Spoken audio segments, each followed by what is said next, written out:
just beautiful.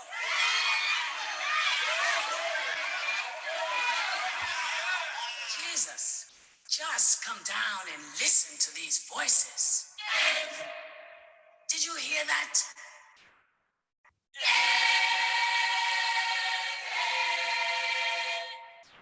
Shit.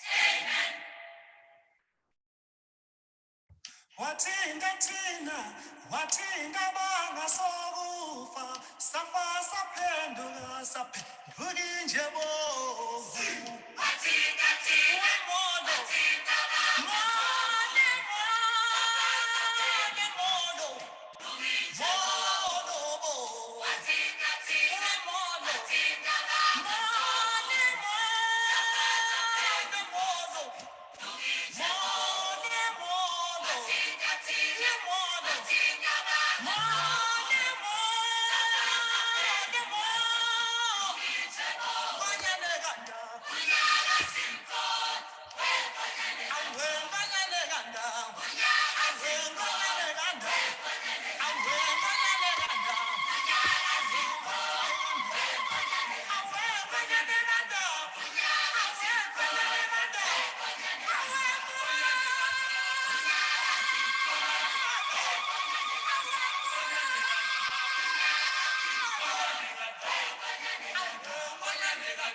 Masiani basat, basenzi bali bangwe.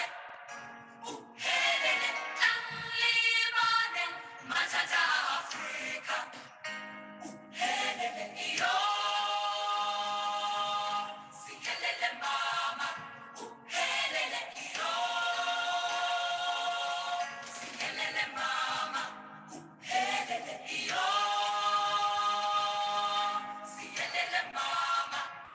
Helele, iyo, si helele mama. Osogoko, no mama kanyana. Helele, silukuthi, usebenzeni sitha. Helele, idlozi liphukile, masibuyele emakhaya. Helele, iyo, sihelele mama. Helele, nakama phoyise, seselele mini. Seselele ekodini wekoli, amadoda aphelile. Helele, isikwesino kubuyele emakhaya. Helele, bayakhanda, ubisi luphelile. Helele, abathutshile, simpipisi yakhathaza. Helele, buhlungu madoda lendaba yase-Afrika. Helele, iyo, sihelele mama. Helele, iyo, sihelele mama. Helele, iyo, sihelele mama. Helele, iyo, sihelele mama. Safa saphela isizwe simnyama. Ingasafa. Isizwe saba, Yavula moya. alitsheleni konke lisekhusela. Ngale wemodo. Safa saphela isizwe simnyama. Ingasafa. Isizwe saba, Yavula moya. alitsheleni konke lisekhusela. Wemaya ngiyakhala. Safa saphela isizwe simnyama. Ingasafa. Isizwe saba, Awawula. alitsheleni konke lisekhusela. Wemaya wemodo.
Leading the struggle with nothing in your hands can bring confusion in the family. I miss those days of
Those of us who are joining us, we are giving it a few minutes to allow more people to join. So enjoy the music.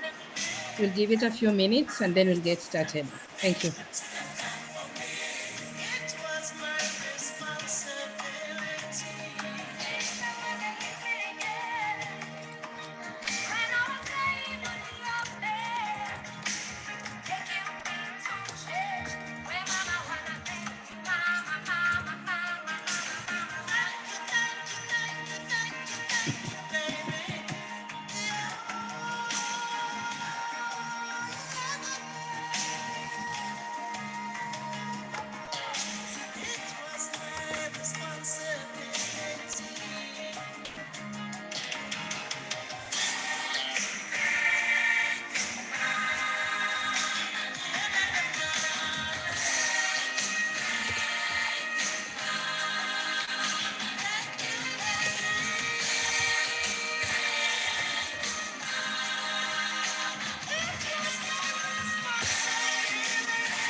Hello, everybody. Thank you so much. I'm the DJ behind here.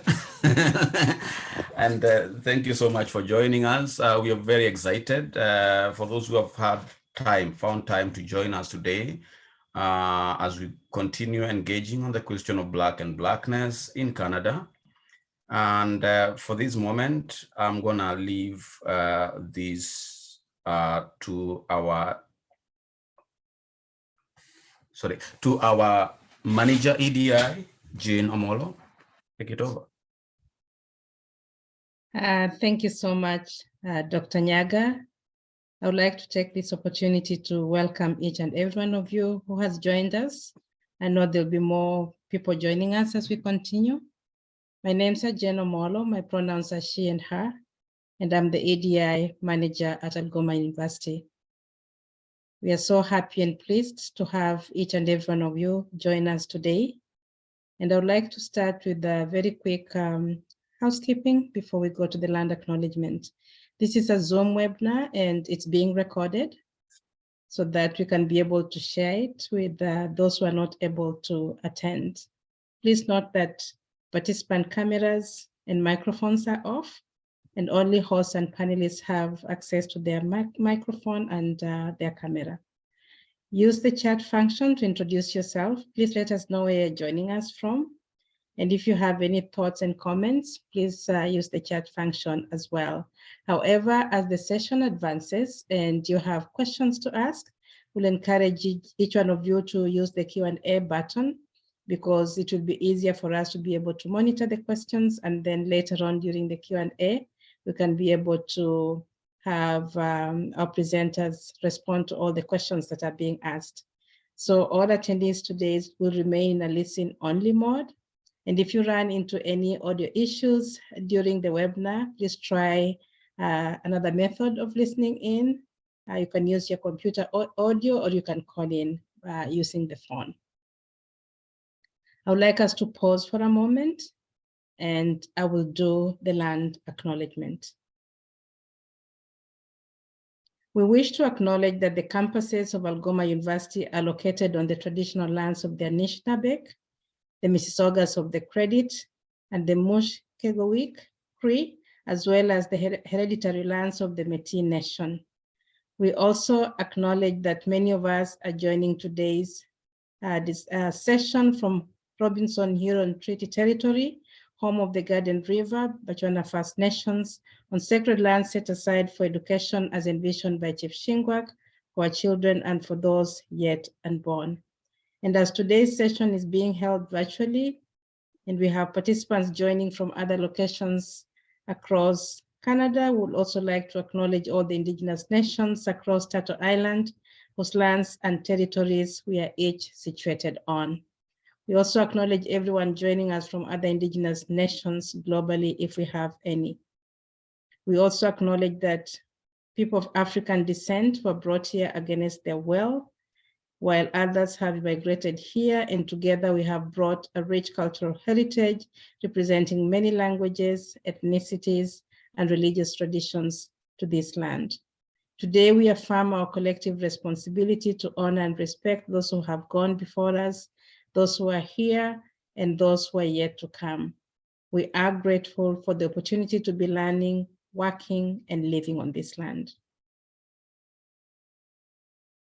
Our elder was supposed to join us, Barbara Day, to open this session with prayers. I haven't seen Barbara. I'm checking. It seems maybe she wasn't able to join us today. Yeah. So without further ado, I would like to take this opportunity to welcome Dr. Nyaga, who will be our host for today and who will run us through the rest of the program and also introduce our speakers for today.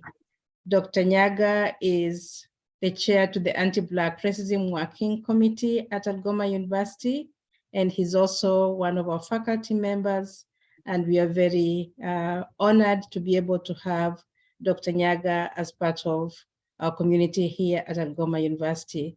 So without further ado, I'll pass it on to you, Dr. Nyaga. Thank you. Hello, everybody. I've been the DJ behind there, and now I'm here. My name's Dr. Dionisio Nyaga. Like I was talking to my friend here, I was saying Nyaga means ostrich, where I come from. So my name's Dr. Dionisio Nyaga, and with me is Dr. Sulaiman Demi. We are both assistant professors at Algoma University School of Social Work, and we would like to take this opportunity to welcome you all to this year's panel, and which is focusing on Black history. Algoma University community is very excited to have all guests join us from all corners of the world to come and celebrate the lives and excellence of Black communities. We take pride that Algoma University has taken a step towards reconciliation and truth-telling. Algoma University is a signatory to the Scarborough Charter, and a lot is being done towards making spaces accessible to Black bodies. Our curriculum is changing, and we can now state that there has been increased number of Black bodies in the university. While a lot is in the pipeline, we can confidently say that a journey of 1,000 miles starts with one step. Black history focuses on diverse forms of oppression, wherein we name as anti-Black racism that Black bodies continue to face. Part of anti-Black racism is the elimination of Black histories in this nation we call Canada, that continues to create the impression that Black people are not part of national building, while also sanitizing colonial atrocities meted on Black bodies. Part of the colonial atrocities on Black bodies is slavery and killing of indigenous peoples in this land, which we mean that we cannot understand and imagine Black bodies until we think of them in tandem with indigenous communities in Turtle Island. Black life existed before their violent encounter with colonialism. They had their own value stories they told and values that they believed in today, and today's session, therefore, is meant to bring forward such stories in ways that are political and ethical. By resurrecting such histories as part of our today's plan, we claim that we shall give an account for and grieve for all Black bodies that have died to make this day possible. We also recognize that there is no singularity in Black histories. Rather, what we have is diversity of Black histories. As I always say, Black and Blackness is rainbow. We hope that today's discussion will go a step further to open other subjugated stories that remain unnamed in Black history geographies. With those few remarks, I would like to introduce to you our today's speakers. Just a minute. So our first speaker is Honorable Selina Caesar Chavenes is a business consultant and international speaker who currently serves part-time as the Senior Advisor EDI Initiatives and Adjunct Professor Lecturer at Queen's University. Her new memoir, Can You Hear Me Now?, was published by Random House Canada in 2021 and was selected as a finalist for the 2021 Shaughnessy Cohen Prize for Political Writing and a Book Award finalist for the Speaker of Ontario Legislature. Her new leadership development app, Maximizing You, is available on Google Play and the App Store. Selina was a former Member of Parliament for Whitby, Parliamentary Secretary to Prime Minister Justin Trudeau, and Parliamentary Secretary for International Development. During her term as a Member of Parliament, Selina was awarded several distinctions, including the feature in the April 2018 edition of what we call Oprah Winfrey magazine entitled What Would You Stand Up For? And named Chatelaine Magazine Woman of the Year 2019.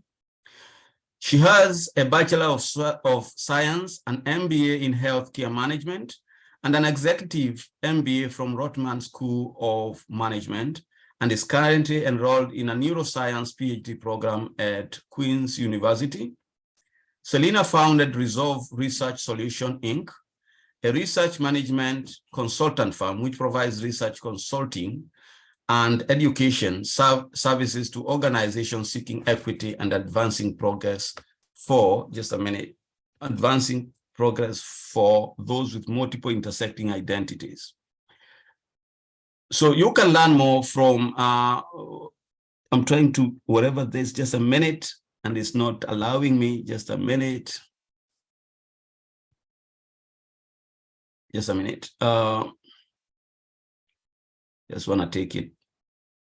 So she can be followed on all social media platforms at IMLNAC, and you can learn more about her at selinacc.ca. So thank you so much, Selina, for finding time to join us today. Now the floor is yours. Well, thank you so much for that very warm introduction. Thank you to Algoma University for having me. Thank you to yourself, Dr. Nyaga, for having me this evening. I will have about 30 minutes to present, so I will share my screen and jump right into the presentation.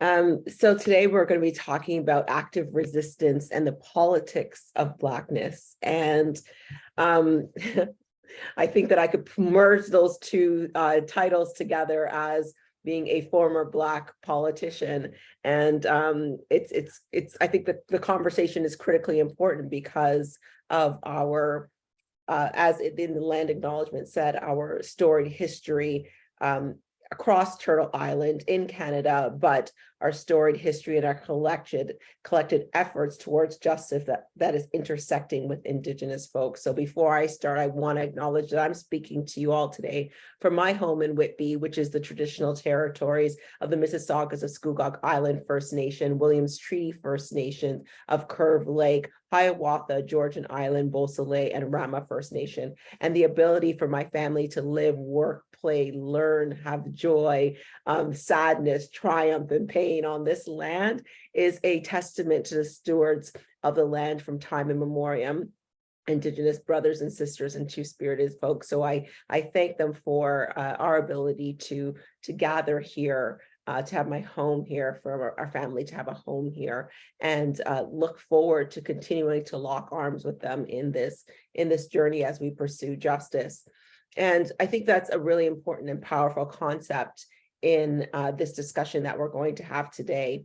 As mentioned in my bio, I was a former member of Parliament. And one thing that I realized in being a member of Parliament is that my title did not protect me from racism, discrimination, sexism that came as a result of being in that space. And so, you know, the work that we are doing, all of us who are engaged in this work around equity and a pursuit to justice. I do the work because I love my community. I do the work because I am interested in pursuing justice. And when I talk about love for communities, it's not just communities of people who look like me. These are communities that fought for me long before I knew how to fight, long before I knew what the pursuit of justice looked like. And these are Indigenous and Black women, gender fluid, non-binary, two-spirited people, trans folks who continue to put themselves in harm's way just to speak love to power, and ones who have given their lives so that we could be here to continue to fight for liberation. And so today I'm going to give this presentation in a way that is that really explores things that I'm really interested in, is consciousness, and do it in a way that we could understand our power and our love for our communities. And so everything that we do is active resistance. Just showing up in spaces as people of African descent is an act of resistance. It is a protest. So our Blackness is political. So when wearing our hair naturally is an act of protest, of resistance. Our clothing is an act of protest and resistance. Our laughing and talking too loud is an act of protest and resistance. Our passion, which is met as aggression, is political. So our swag, every single thing that we do is an act of resistance and political. And even our ability to rest. And this book by Tricia Hershey really eloquently talks about rest as being resistance. Anything that we do that pushes back against capitalism, colonialism, white supremacy, any act that we do that pushes back against that is political, and therefore is a form of resistance. And so when we think about all of these active forms of resistance, all of this political engagement, we have no choice but to intersect our Blackness with the politics of everything. And that's not just in Parliament, but it is in all areas. It is in business, it is in sport, it is in healthcare, it is in academia. Anything that pushes back against capitalism, the patriarchy, white supremacy, colonialism are acts of resistance. And so just by showing up, oftentimes we are implicit in those acts of resistance. And so this is why I found this particular diagram very interesting. And it comes from the Chronicle, it's called the Chronicle of the Problem Woman of Color. And it was designed by the Safe House Progressive Alliance for Nonviolence. And I looked at this picture and I was shocked. I saw it first in 2020, and I was shocked that someone was able to track my 4 years of politics in a little caricature in one picture. And then I realized when I posted it to social media that it wasn't just me that was depicted in this picture. It was almost every single person of color that I knew had this similar experience, where they go into an institution trying to fit into a political landscape as one of 338 members of parliament, the only one who is a Black woman, in a space that was never designed for me to be there in the first place. From 2015 to 2019, there was no dress code in our nation's parliament for women. Why? Because we were never expected to be there in the first place, and certainly not a Black woman who would speak up and speak out and speak loud.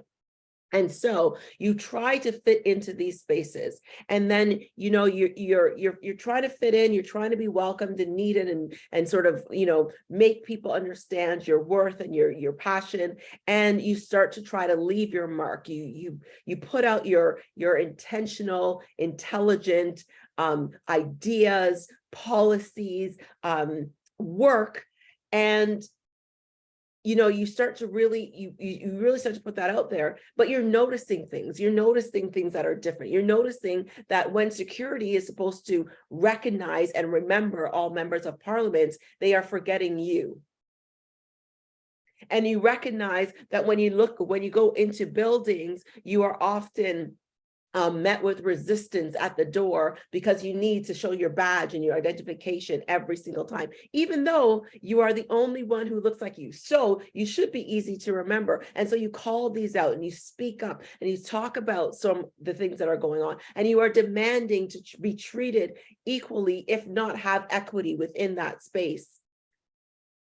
And then what happens? The reality sets in. And then the response from the organizations are denials and ignores and blaming you and telling you to get thicker skin, or telling you that you're being too sensitive, or telling you that, you know, in order to be here, this is a blood sport. Politics is a blood sport. So you have to figure out how to be able to handle that blood sport. Politics isn't a blood sport. They wear $500 suits. Nobody wants to get blood on those suits.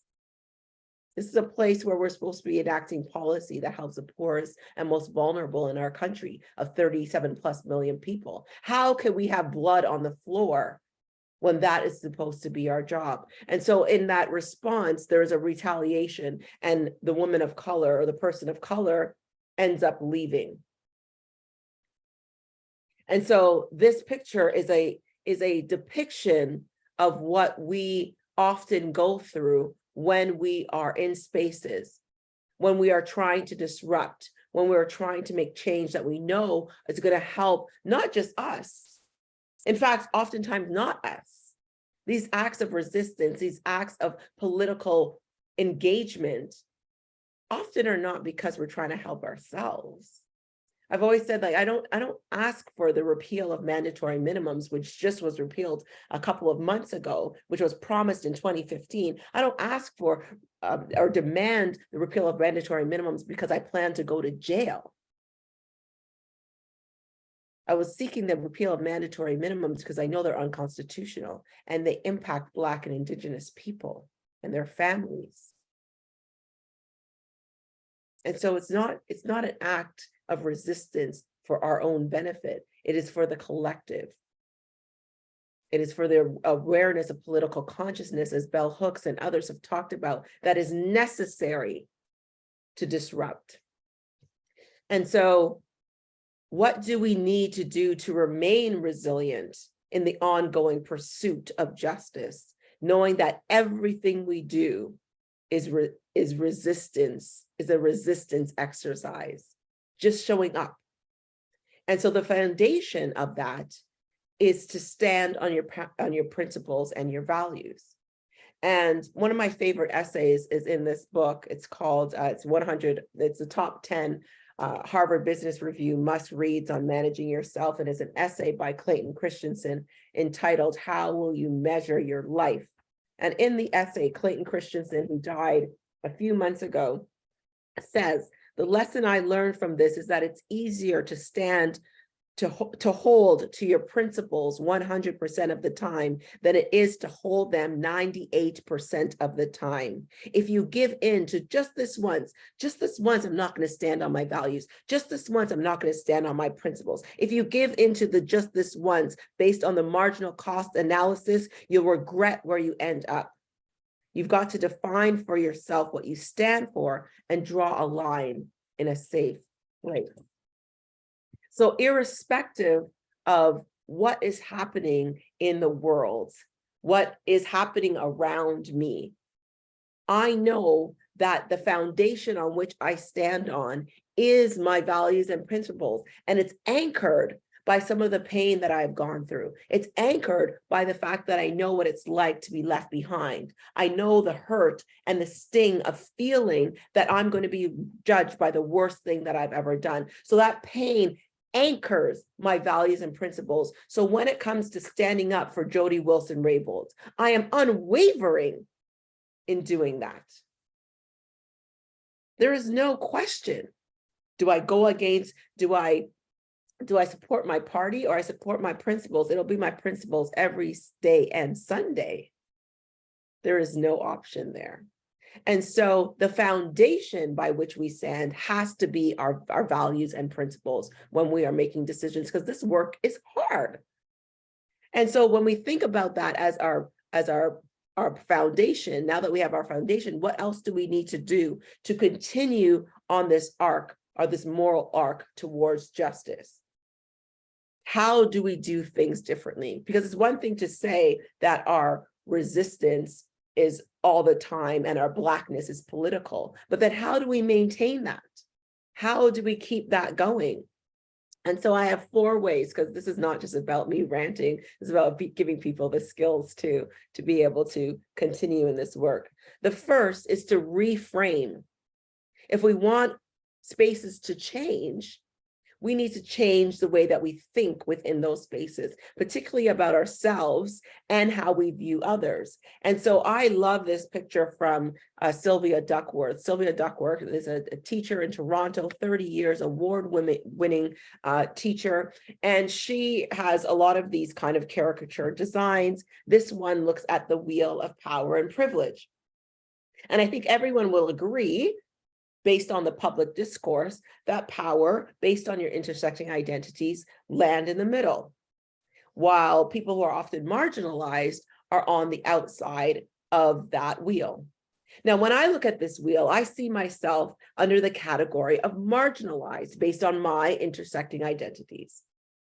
And I have to question whether that is correct.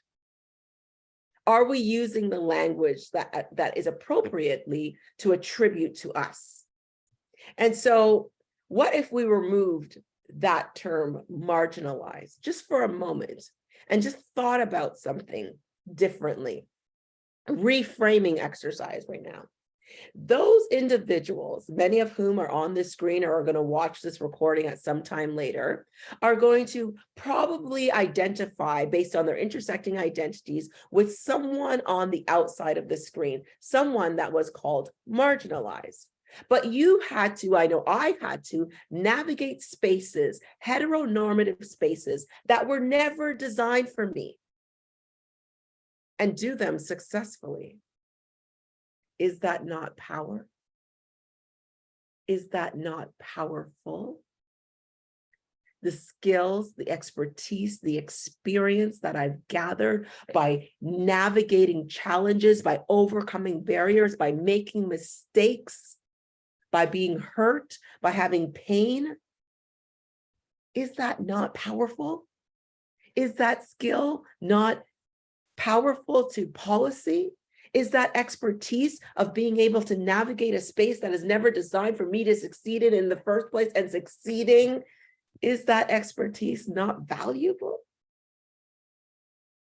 Is that experience not powerful?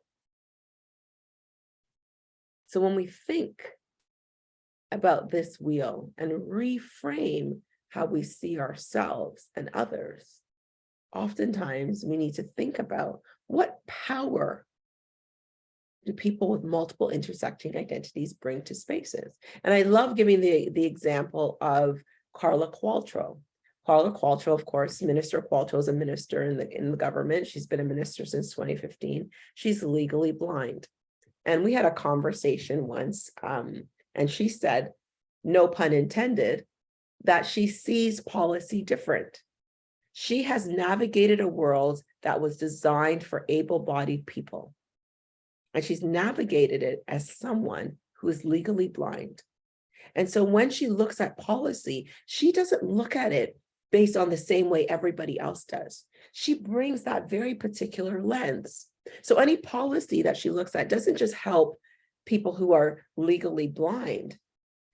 It helps everyone who has any form of disability, but also the parent with the stroller, the elderly person with the mobility device, the 3-year-old child learning how to ride their 2-wheeler for the first time. When you bring that powerfulness of our intersecting identities into spaces, we transform policy, we transform service delivery, we transform product, we transform everything, because we understand the risks that that policy, that service, that product will eventually face, because we face them. We face those challenges. We know what they look like. And so understanding how to reframe how to see ourselves and each other in spaces is really important. Second thing is to tell your story unapologetically and listen intentionally. One of the things that we need to remember in this exercise, even though everything is political and everything is an act of resistance, is that we are not competing with each other. We are complementing each other in this work. We are adding my work to your work to make change. We are not in a hierarchy, because there is no hierarchy. If we go back to this picture and understand that everybody has a story to tell, it has never been about you. It has never been about them. It has always been about us. So if we want spaces to change, we need to tell the stories of power that exist in that wheel. And we need to listen intentionally. One of my favorite researchers is Dr. Robert Livingston, is a social psychologist and leading expert on bringing racial equity to workspaces. He's at Harvard Kennedy School. His book called The Conversation is a very powerful book, where he says that research has shown that when we have these conversations, we are connected on a neural level. And even just imagining having a conversation increases the likelihood that there will be cooperation and in solving very difficult situations. And so if we know that these conversations are important, how do we get to a point where we're able to talk about the mistakes, the pains, the joys, the hurts that we navigated through to get to these positions that we could call that powerful? Well, we have to be vulnerable. And Brene Brown says that vulnerability is the birthplace of creativity and innovation.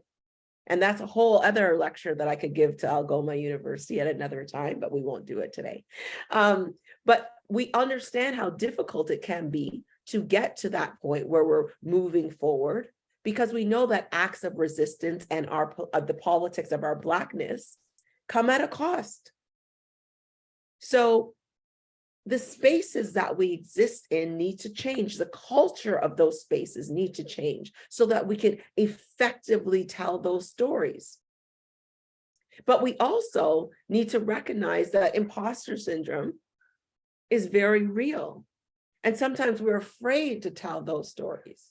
We're afraid to tell how powerful we are. We're afraid to say, this is where your mistakes are going to come. So we keep our hand down, even though we see in your policy, in your service, in your product, that there are going to be challenges. And so what do we need to do in order to mitigate that? And we've already seen it in some of the greatest movies that some of us have seen. I hope everybody has seen it. The Lion King, Simba is wandering aimlessly through the jungle. His father comes out, Mufasa, and says, remember who you are. Remember who you are.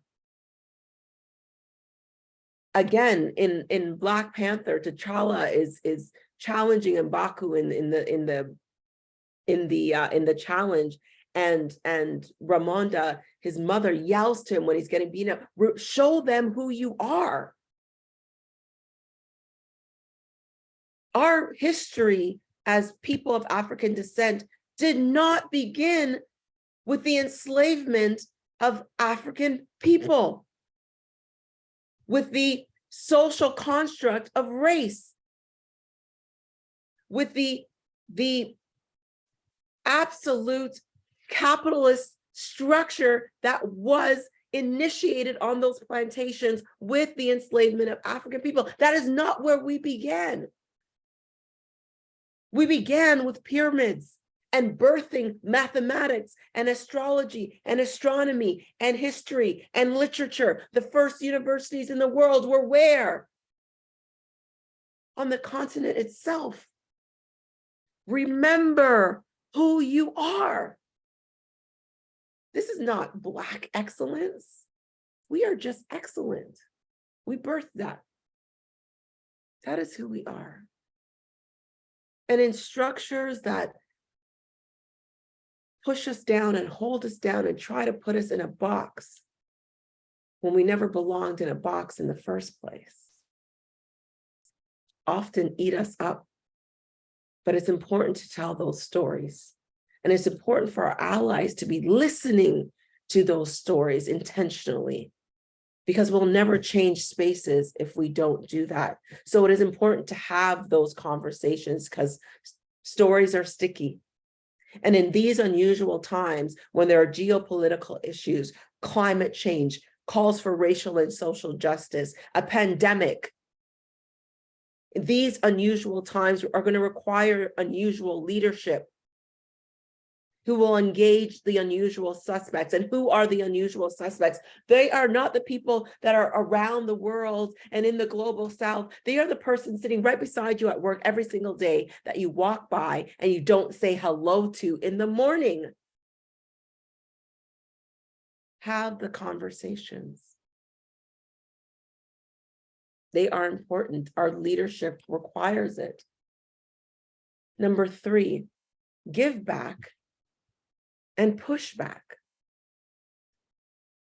As we are reaching back, as we are giving back, to whom much is given, much is expected. We know that.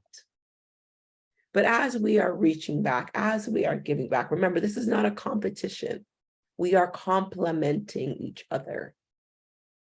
But as we reach back and we give back and we pull forward, do things differently. Our job is not to maintain the status quo. If we could build pyramids and we could disrupt and we could birth all of engineering and science and literature, then we could disrupt systems that currently exist. And we could do that with grace and humility and brilliance.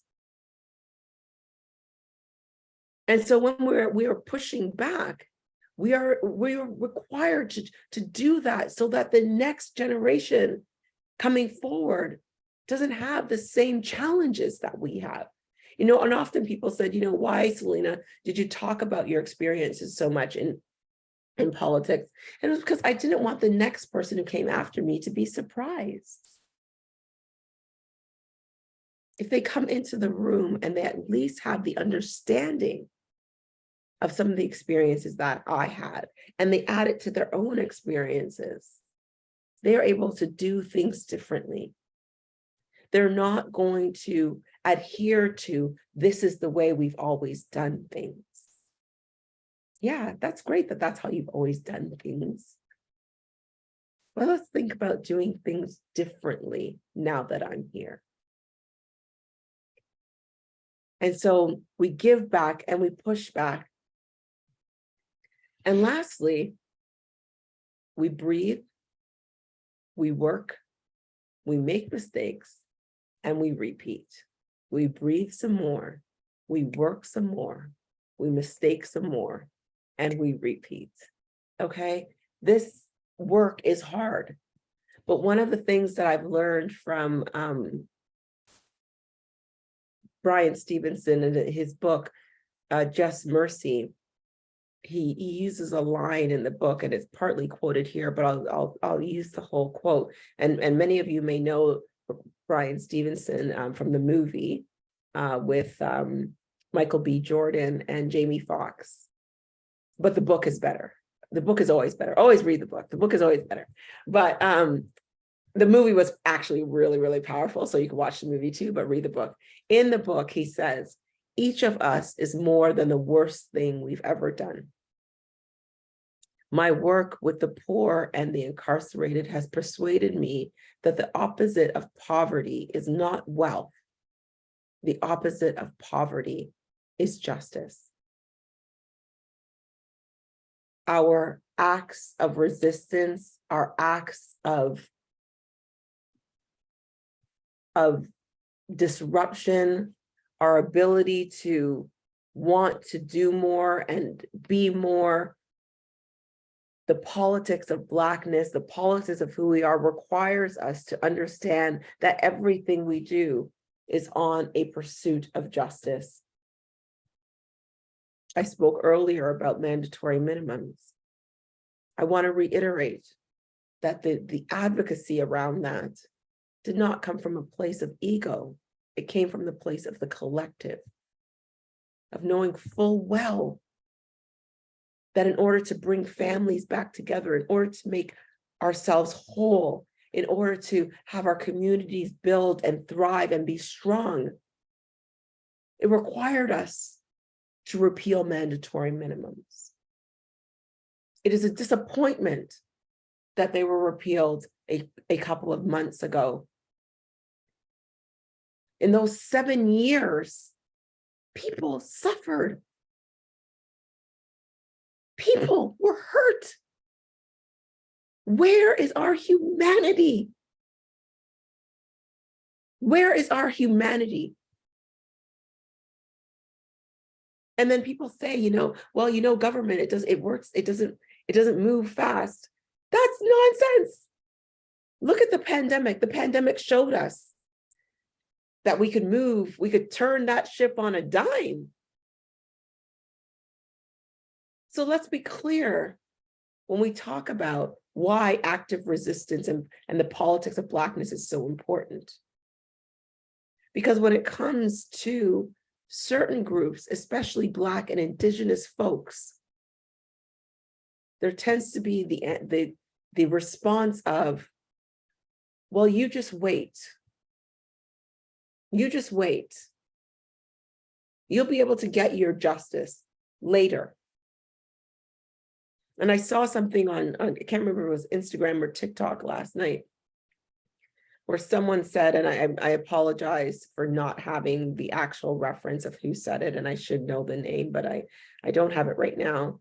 But they said, if we could build oil lines or pipelines through Indigenous communities, why can't we build water lines to Indigenous communities? Why do we have to wait?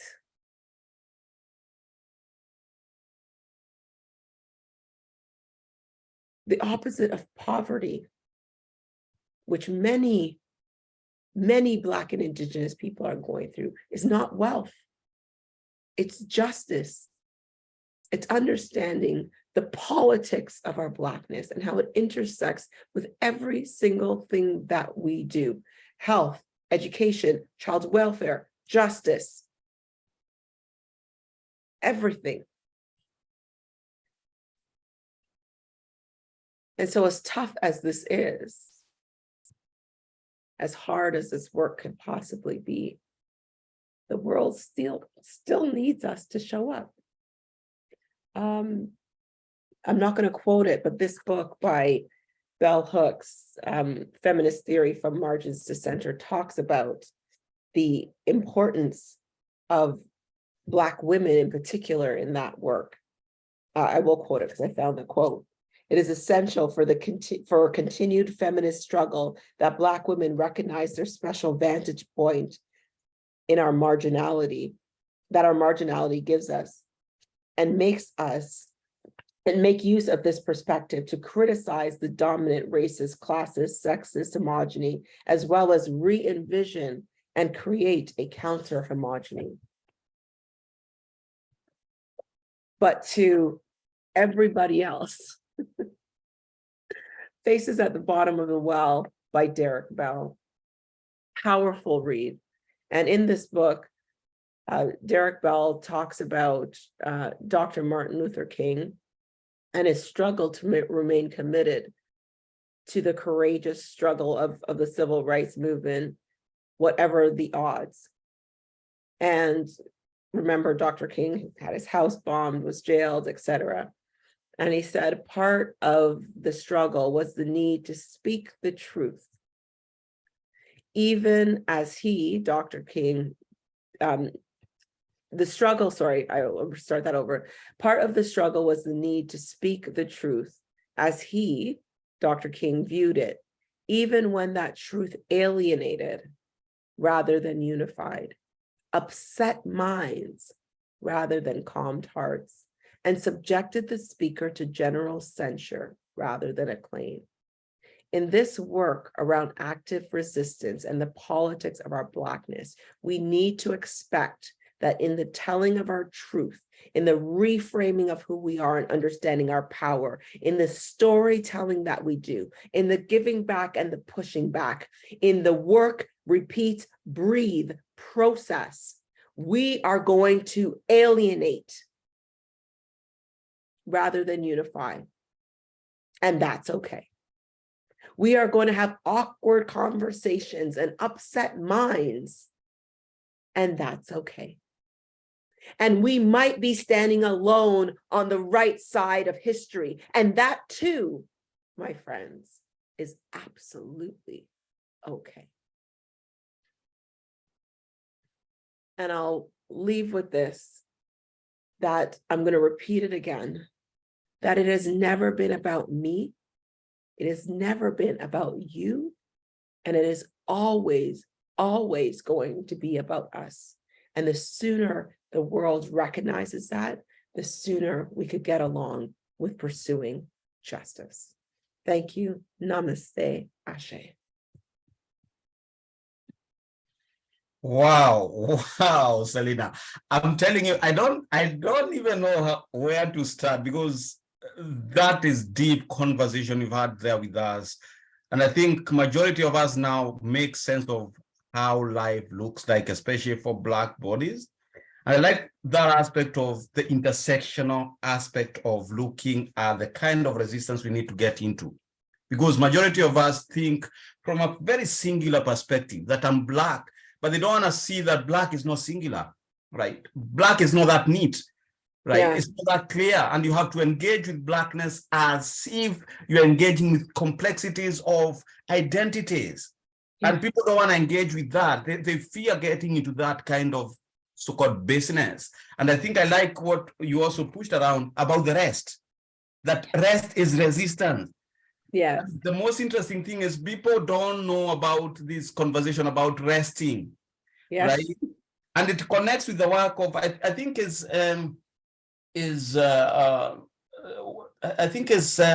why am I forgetting the name? And you quoted that self-care is an act of resistance. Yes. And Audre Lorde. Oh, Audre Lorde, yeah. Rest, self-care is an act of resistance. Yes. People don't think about that.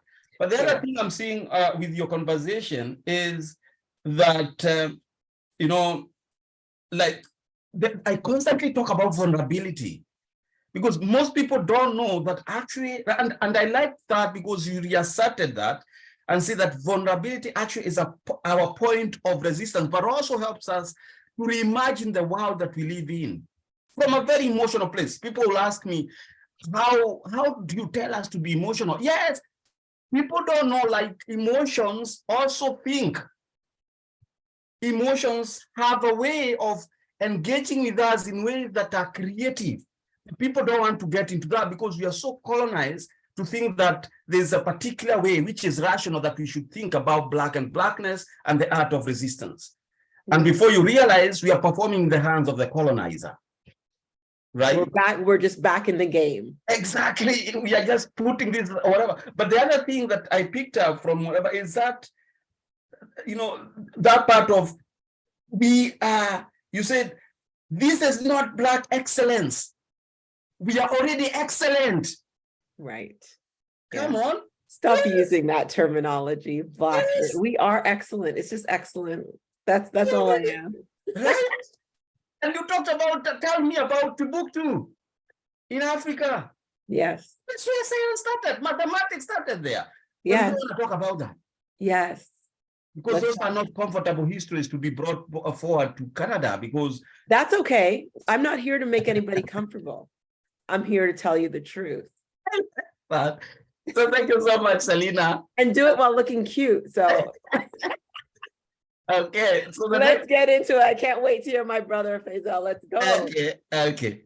So just a minute. Okay. So our next presenter is Faisal Hassan. Faisal Hassan is a proud Toronto resident and engaged in community advocacy. He has volunteered on the board of the Center for Equality, Rights in Accommodation and Habitat for Humanity in Brampton and currently serves as on the board of director at Weston, King Neighborhood Center in Weston. Faisal has worked as a staff person alongside member of provincial and federal parliament and has extensive experience delivering results for his community. Faisal is also a former broadcaster and published author. What I can also add is Faisal is the immediate former member of provincial parliament. We really are so excited to have you, Faisal, and the floor is yours. Thank you. Can you hear me? Yeah? Yes, we can hear you clearly, Faisal. Thank you. Thank you. And that's a very difficult act to follow. What a fantastic presentation, Selena. Thank you. And hello to everyone. It is an honor to participate in Black History Celebration hosted by Algoma University, Algoma Community and University. I would like to thank Diacino Nyanga and also Suleiman Demi and the great team at the Algoma University in the community. It's an honor to speak to you about Black History Month. My name is Faisal Hassan, and I was first elected to the Ontario Provincial Parliament in 2018 as a member of the Great Riding of York South-Weston, where I live for many, many years. In 2018, the Ontario NDP elected several Black leaders from across the province, and I'm honored to have served as the member on the Ontario's first ever Black caucus within the Ontario NDP caucus. I worked a number of years as writer, radio broadcaster, and community activist. Housing, social assistance, and poverty issues interest me the most, and I invested my energy in trying to better my community. After working in political offices doing a community work, I decided to run for office myself so I could most directly help my community and the province. In 2018, that dream became a reality as I became part of the Ontario's largest official opposition. And I was appointed as Youth Engagement and Opportunities for the Official Opposition, as my role as Youth Opportunities and Youth Engagement Critic has provided me with a direct opportunity to connect with youth from all backgrounds. The one team is importance of knowing one's history and having mentors and role models to learn from. This is why on a day like today, marking Black History Month, we need to recognize our history and learn from it. It makes us stronger, and it is important to pass those lessons on to future generations. Black History Month certainly speaks to me, as I have witnessed our community in York South-Weston having to endure so much stress and hardship during the recent pandemic. And despite of this distress, the good folks of our community dug deep to find the spiritual strength to not only cope, but to rise up and help their neighbors. Friends, our province and our country has a long, rich history of Black excellence, one that is too often ignored. I see and hear of the struggles of community members daily.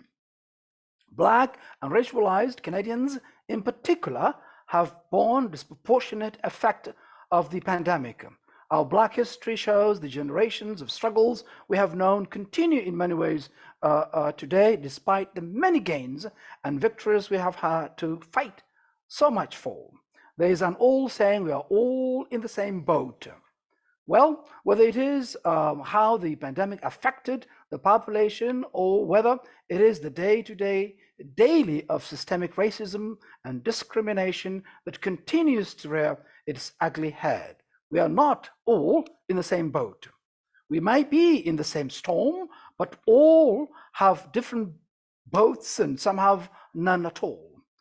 Friends, events such as this one tonight, during Black History Month, and frankly, any day of the year, help inform us to our history and celebrate and honor our past while ensuring our future is strong and supportive of one another. Our province and our country has long, rich history of Black excellence, one that is too often ignored. For generations, Black Canadians have been contributing to the political, cultural, and economic fabric of our society. The story of Black history in Canada is being written every day in our community, and I could not be prouder. We need to be always vigilant and mindful of hatred, racism in society. Recent events on the streets of Ottawa and Windsor with Nazi and Confederate flags and the mobs of people raiding soup kitchens meant for the homeless reminds us that although we have come so far, we are also on the doorsteps of a darkness in society. I believe we have learned lessons, and the number one lesson is to not forget the past and to stand up against any racism or hatred we see. Stand up for ourselves, our neighbors, and our children. I think the angry voices we are hearing in Ottawa and elsewhere are in the minority, and the voices I'm so happy to hear are those like the ones presented in this fine Algoma community. Folks that are looking to uplift one another and to make our communities the best they can possibly be. We are blessed to have the richness of the diversity that exists in our province and country. That diversity adds up to a wide variety of influence in our culture, our arts, our businesses, and our faith communities. I do not need to tell anyone here how stressful and painful living through the pandemic has been. I view York Southwestern in my community as the epicenter of the pandemic, and it affects on a community that has largely been neglected by government. We are home to a great many essential frontline workers who are largely racialized as well. Those hard-working folks have carried us through the pandemic while at the same time facing the greatest risk with the latest protections, with the least protections. The average personal support worker in York Southwestern works part-time at 2 and 3 jobs. This way, employers don't need to pay benefits or pensions. They have been getting on crowded transit to get to their workplaces and have been unable to take time off for work for fear of losing their job or losing days' pay that could make them miss their families' rent payments. I've advocated along with many in my community for paid sick days, full-time work, and better protections for essential workers. I mentioned in York Southwestern have been neglected, and that's seen by studies that show that the Toronto Northwest and our community in particular has been particularly high hit with COVID. Our community of Black, Indigenous, racialized, and lower income folks have been treated as an afterthought by current government. Incredibly, I had to fight to get permanent COVID testing center in my community at 200 Church, and the next fight was providing access to vaccines, particularly for seniors in community housing and for essential workers. Black History Month is a reminder that we need to know our past and to be aware that often nothing changes without us lifting our voices. I know the Algoma community has done amazing work lifting up and supporting this community during the hardest of times during this pandemic. Often the truest test of one's character is when they are faced with most difficult of choices and have little to give. Self-sacrifice and helping neighbors has been a hallmark of this community during the pandemic, and I have been so proud to witness that in my community as well. February is Black History Month. It is also the coldest and shortest month of the year. It warms my heart to reflect back on some heroes in our Black history and apply their wisdoms today and tomorrow. We honor those leaders and celebrate the valuable work done to support our community today. Viola Desmond was one of those great Black leaders in our history and was reminded of her when I heard of the passing of her sister, Wanda Rumsund, at the age of 95. Wanda was the youngest sister of the late civil rights pioneer, Viola Desmond, and an activist in her own right. Viola Desmond, now featured on our $10 bills, was arrested in 1946 for refusing to leave a whites-only section of a new Glasgow, Nova Scotia movie theatre. Her defiance helped spark the struggle against racial segregation in Canada through the advocacy of Viola's sister, Wanda, and the Nova Scotia government posthumously pardoned Desmond in 2010 and apologized for the wrongs committed. This was the first posthumous pardon ever granted in Canada. Viola Desmond took a brave stand back in 1946, and her younger sister ensured history wasn't forgotten, and Viola's memory lives on for future generations years later. Those actions of Black leaders who came before us help shape and inform our decisions today. Black leaders like Lincoln Alexander from Hamilton passed away in 2012, but he would have been 100 years and 1 year today, past January 21st. As Canada's very first Black member of Parliament, first cabinet minister, and Ontario's 24th lieutenant governor, Lincoln Alexander was a trailblazer, a champion for human rights, and continues to be an inspiration for us all. I also look to the accomplishments and inspiration that Zanana Akande continues to provide to us in Toronto and throughout Canada. Zananda Akande's parents moved to Toronto from St. Lucia and Barbados, where they worked as teachers. Her parents were unable to continue teaching in Canada because of the discriminatory rules at that time, prevented people from the African diaspora not being allowed to hold teaching positions. Her parents carried on bringing up a family the best they could, and Zanana proceeded to a successful academic career. I am proud to say that Zanana Akande was the first Black woman elected to the Ontario legislature and was the first Black cabinet minister in the Ontario government in the 90s. Her work on advancing social assistance rates was significant, and sadly today we are decades behind in addressing that same kind of equity and fairness in social assistance. There are so many examples of Black excellence in our community, from local leaders and community organizations doing a tremendous work to the mothers and fathers and grandparents helping to raise a family and installed good community values of helping others and standing up against injustice. I'm inspired every day, and I appreciate the advocacy of community-minded groups like Algoma Community. As the former member of Provincial Parliament for my community of York Southwestern and member of the Ontario Legislature on the 42nd Parliament, I met many young people across the province. I'm also inspired by how they know Black history and how they have the energy, commitment to try to do their best for themselves and their community, often when it is not easy to do so. I will leave you today with some words of an inspiring Black international leader who sadly passed away on December 26, 2021. Bishop Desmond Tutu, a South African Anglican bishop, theologian, was known worldwide as anti-apartheid and a human rights activist. He said many brilliant things during his long life, but one quote stands out to me. On Black History Month and every day, his words inspire me. There comes a point where we need to stop just pulling people out of the river. We need to go upstream and find out where they are falling in. I thank you for your time and invitation, and thank you to everyone. Thanks.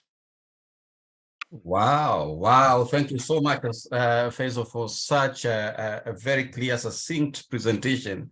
And it tells us, especially for us Black community, we say, name the person. We name our people, name them, right? Name them. And if I say about, for example, I come from, like, naming is so important. Like for me, I'm named after my grandmother. But my grandfather, right?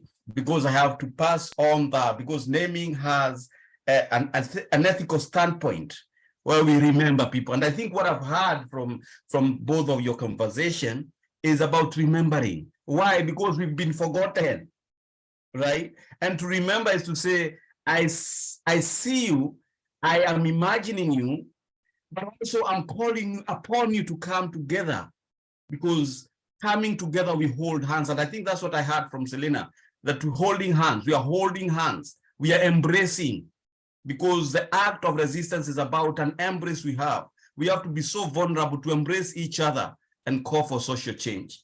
So now, having said that, I think I would like to introduce you all to a couple of our members who are leaders in this community. And I want to start with our president, Algoma University president and the vice chancellor, Asima, to say a word to the community and this family. So it's your time, Asima.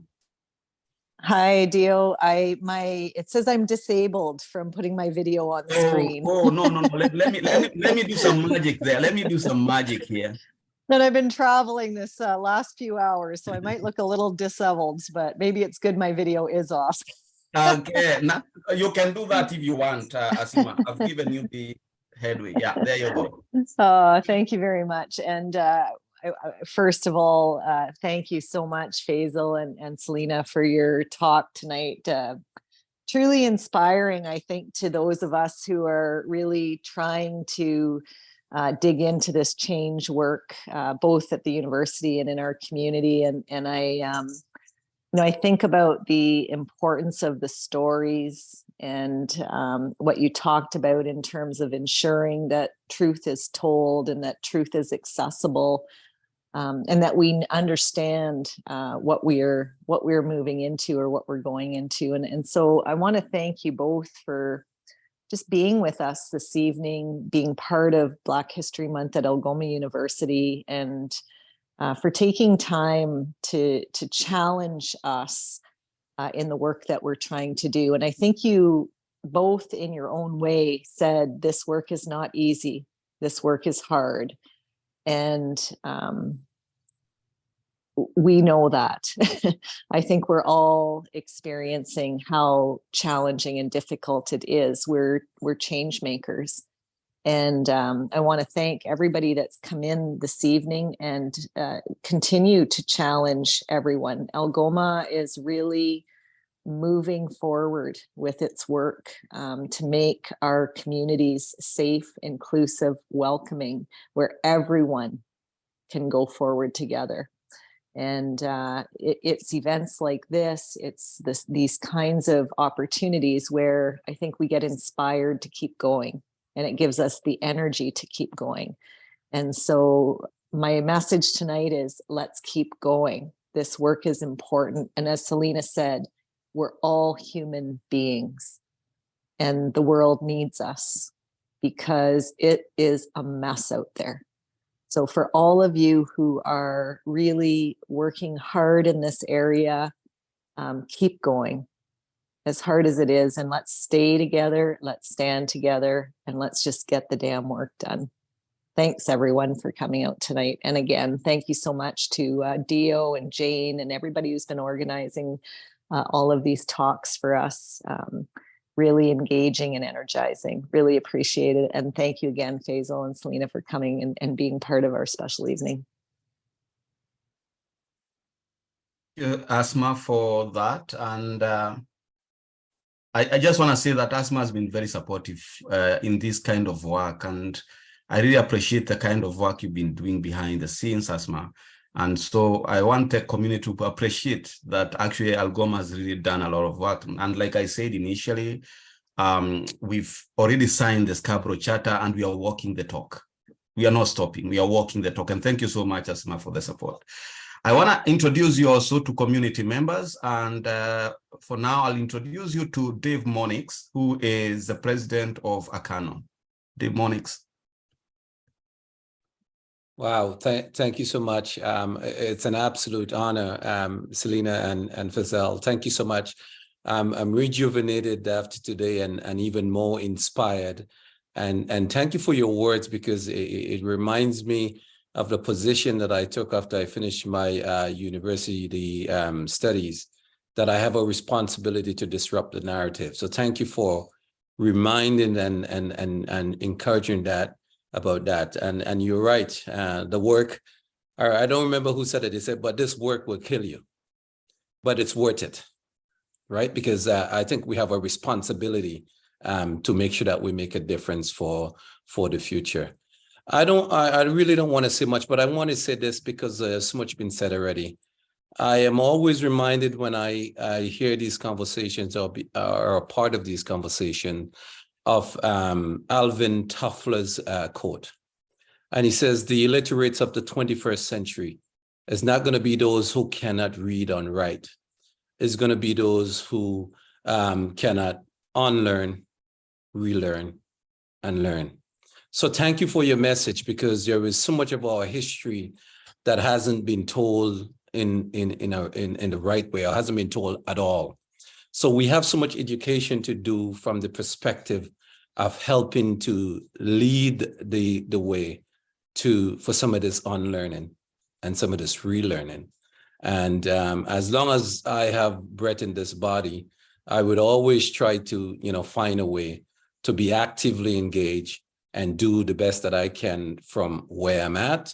And here in Algoma, as the president for ACANO, which is African, Caribbean, Canadian Association of Northern Ontario, I am, as one of the founding members, I am proud of the work that we have done. But when I look forward to the work that needs to be done, we're engaged and we are ready to go. So thank you again for the inspiration. And I actually written down a lot of the points that you guys made today to use to carry us forward. Appreciate it. Thank you, everyone who's a part of the call.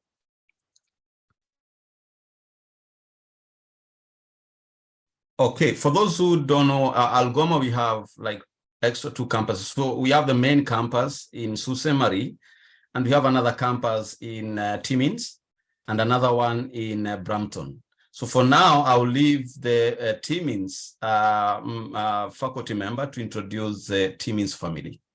Welcome, Demi, Dr. Demi, Suleiman Demi. So, well, first of all, thank you all for coming. We appreciate your presence here today. Also thank Selena and Faisal for such a wonderful presentation. Of course, I missed so many notes, which we will share together, in a while. Before I will introduce, my colleagues from Timmins, we have our president of African community in Timmins here, Mr. Everand, and then we have our senior member, of course, Mr. John. Probably I will ask them to say a word or two, then probably I will then come and then we'll discuss what I've written down based on your presentation. Then we'll move ahead. Okay. So everyone, if you can go, or Mr. John, whichever. Yeah. Mr. John is okay, everyone. Yeah, okay. I'll give the floor to Mr. John first. Let the elder speak. Yeah. For some reason, I don't have my video. I'm not sure why.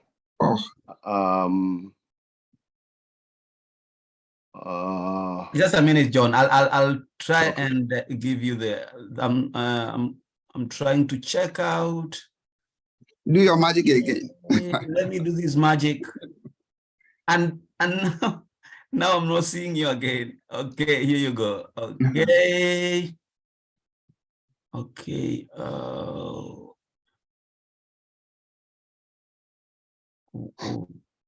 no. Just a minute. Okay. Okay, so I just click this.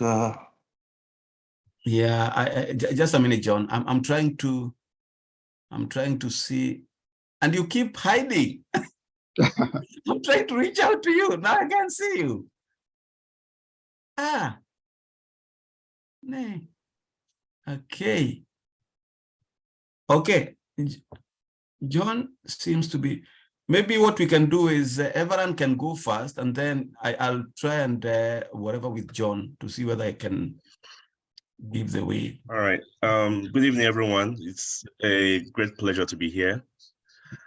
I came when I think in the middle of Selena's talk, and honestly, I was charged, like, you know how you charge a battery, you know, I felt it, every fiber of my body, you know, it reminded me of those days in the university where we like led student protests, you know, for social justice, you know. I felt that charge, you know, and I really want to thank you so much. You know, you have once again delivered truth, undiluted truth. Just this evening, or this afternoon rather, I was speaking with some folks about our work and what we hope to achieve in Teamings. And she said, Everard, you're going to disturb the ecosystem here. And I told her, like, that's exactly what I want to do. I was born for it, you know. And she was like, you have my support, you know, anything you want to do, you have my absolutely support, you know. And this conversation, like I said the last time, it has to continue, you know, it has to go on. We were not born to take a back seat to anybody, you know. We were born to lead. And the situations and the circumstances that we found ourselves shouldn't be, should be more of an advantage than a disadvantage. We should rise above that. I actually took some notes, you know, and I was hoping I could actually get a copy of this presentation, you know, just so, you know, I can regurgitate it over and over again, you know, because, you know, I felt something strongly. I felt something strongly. I just want to thank you guys for doing this great work. And it's not going to stop here. You know, we will take the baton and we will run with it until we eventually win. Thank you very much. Miss, for some reason, I don't know what Yeah, happened. so I Okay. can't get on. It's telling me that you cannot start this video because the host has stopped it. Oh my goodness. And if I say okay, it keeps coming back to that. So okay, let me see. I don't know what's happening because you should be not a big deal. I mean, I don't have much to say. I mean, it would have been lovely for my face to show, so at least you guys can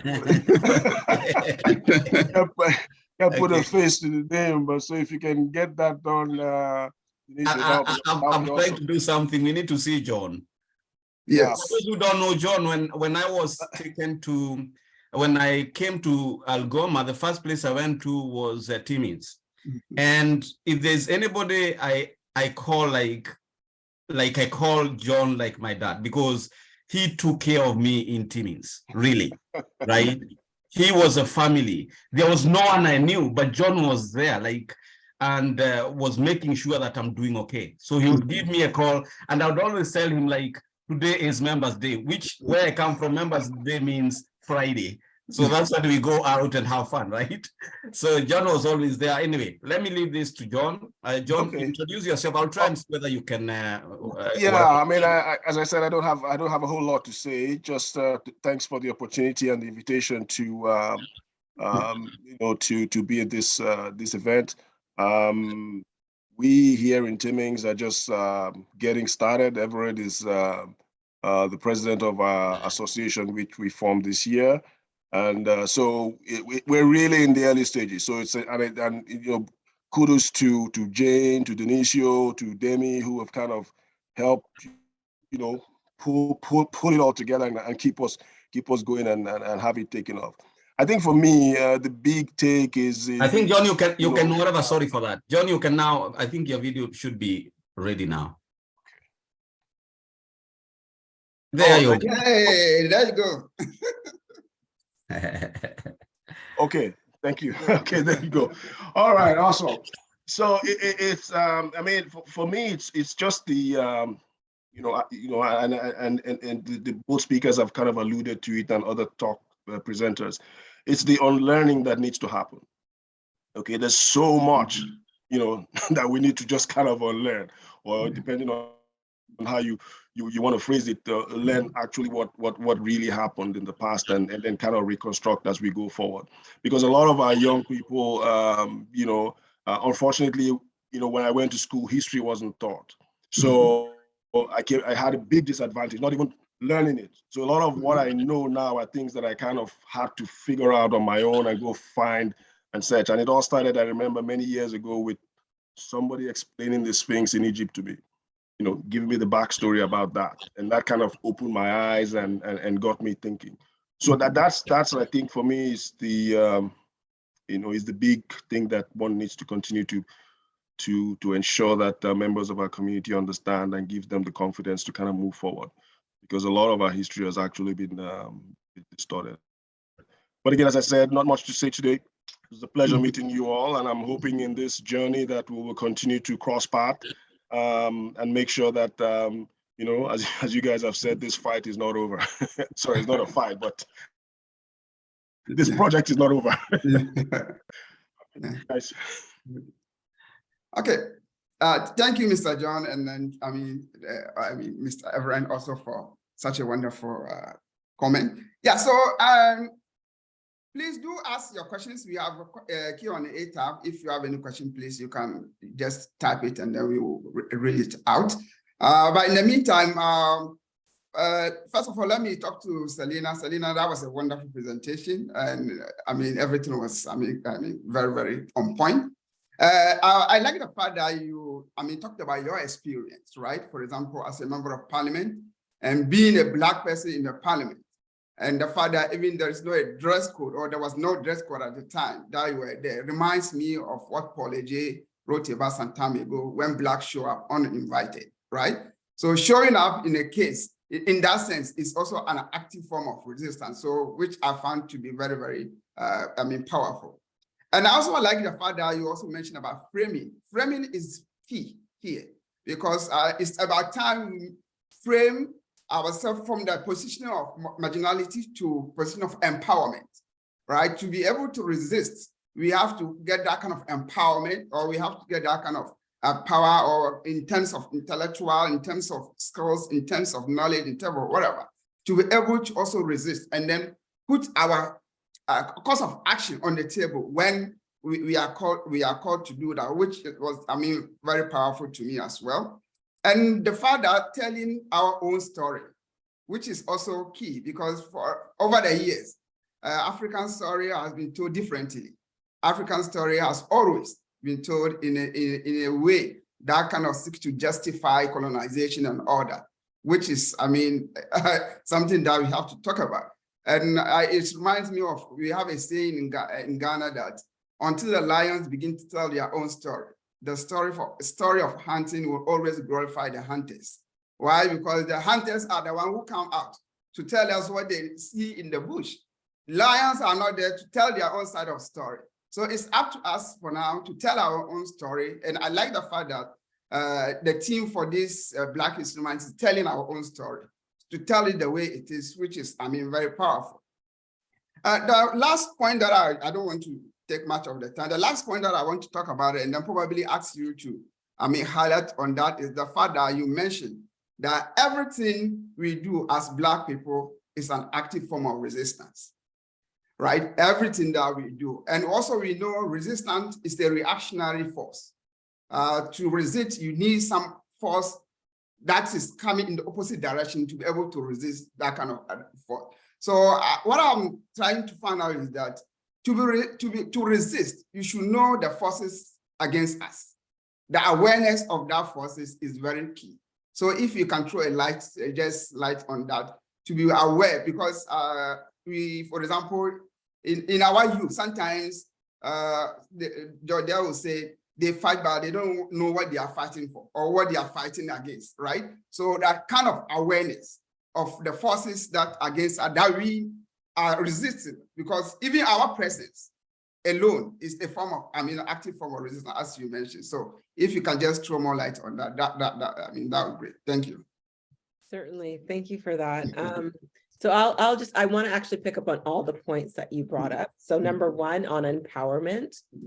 When I was the parliamentary secretary for international development, of course, we would travel the world. We would talk about our foreign policy, and we'd go into various countries and talk about empowering people.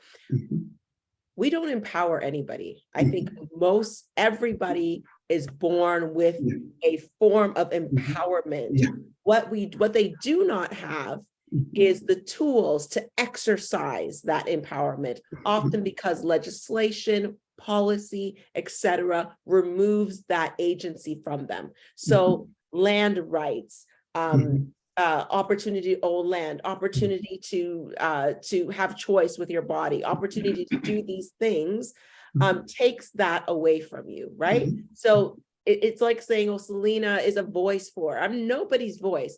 Everybody has a voice. Sometimes it's whispered, sometimes it's ignored, and sometimes it's pushed aside and marginalized, but the voice is there. And so is the empowerment. The second thing that you talked about was our stories and our ability to tell our own stories. One of the reasons why I wrote my own book is because I know that the medium is the message. The medium has always been the message. So when you try to filter your story through someone else's medium or someone else's agenda, they will twist your story to meet their agenda. So why do we continue to lean on others to tell our story? Isn't that like crazy?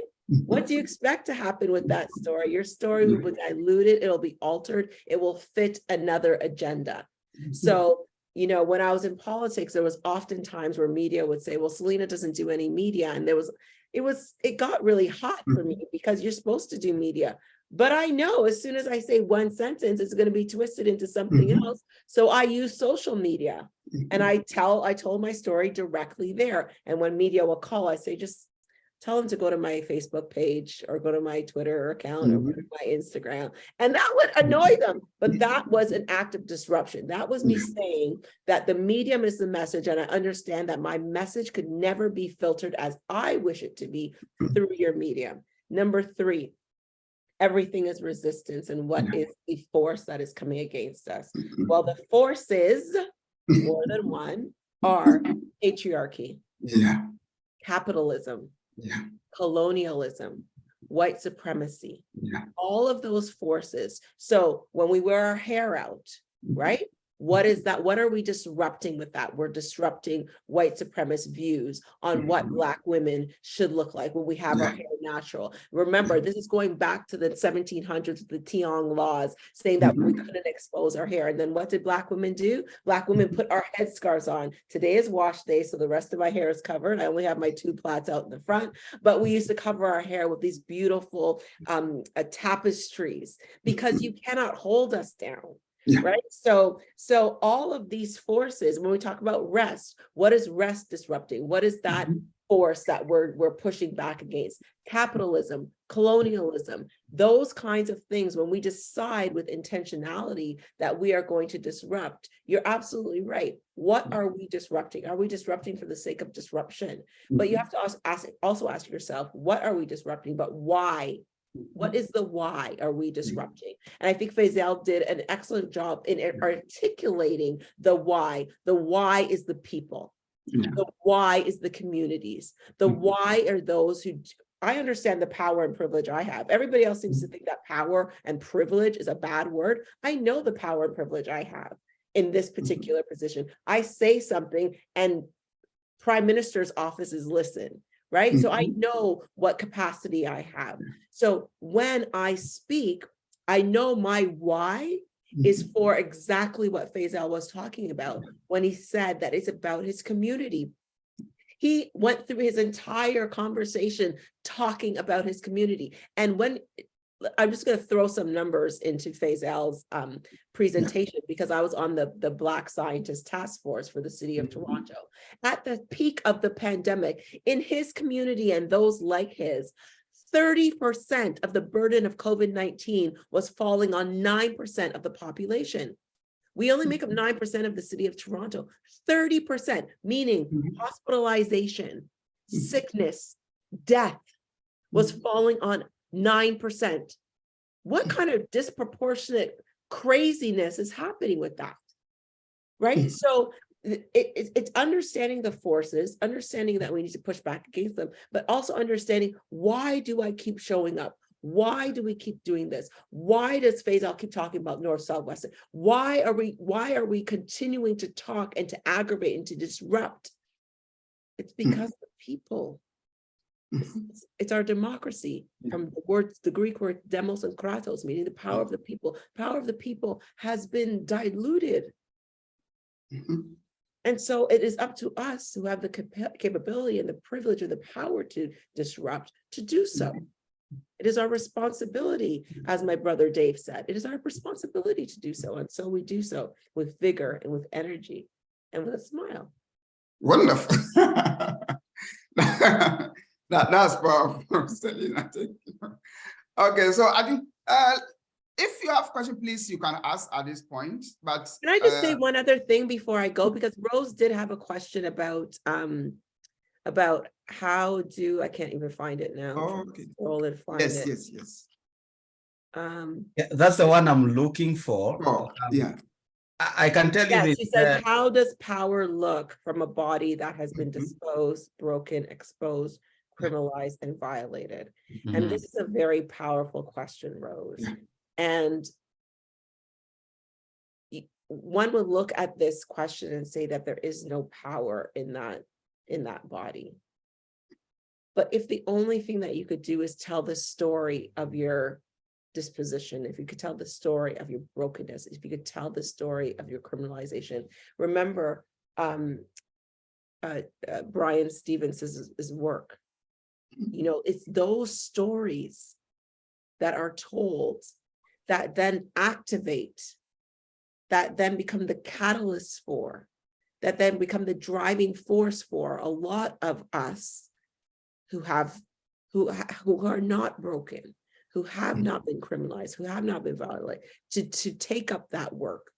Mhm. If you don't tell the story, the system cannot change. Yeah. And I understand where I come from. When if anybody has read my book, I've published my love letter to Black women, Mhm. knowing full well that the spotlight is on me, but I have not been doing this work for as long as the people that I'm standing on the shoulders of. And in understanding this, the shoulders that I'm standing on, I'm also standing on people's stories.